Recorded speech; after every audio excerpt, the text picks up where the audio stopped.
Secretary of State Antony Blinken is set to meet with Arab leaders in London today. Blinken says ceasefire talks are expected to resume on Sunday. This comes as 3 journalists are dead after an Israeli airstrike at a guest house in Lebanon.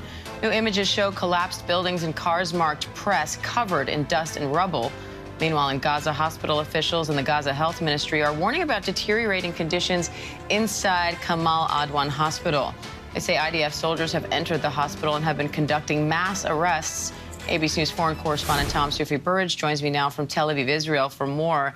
Tom, what's the latest on this strike in Lebanon? What do we know about it so far?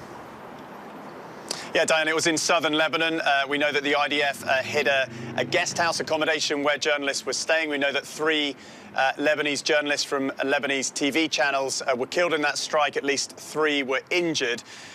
Lebanon's Ministry of Information is calling this a war crime. We haven't had specific comment from the IDF on this particular attack as of yet. Tom, any more information on the journalists killed?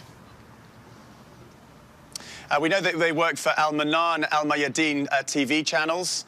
Al-Manar is a state channel in Lebanon. Al-Mayadeen has some kind of affiliation or link to Hezbollah. And that's kind of the detail that we have right now. And the IDF have now commented on that operation at Kamal Adwan Hospital. What more are you learning about the raid?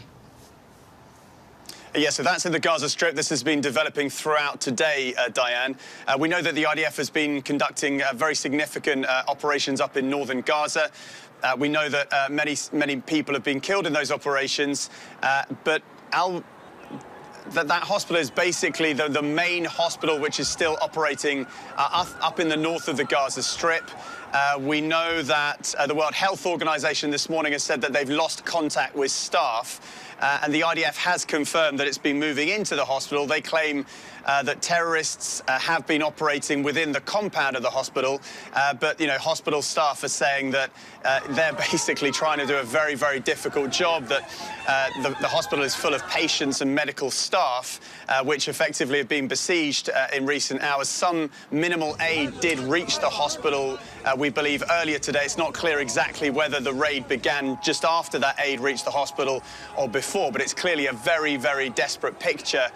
And aid agencies, the UN, are calling for transparency and calling for hospitals not to be targeted. We've seen the IDF target this particular hospital before, months ago, earlier in the war. So it's a very, very confusing picture right now, a desperate picture, once again, up in northern Gaza.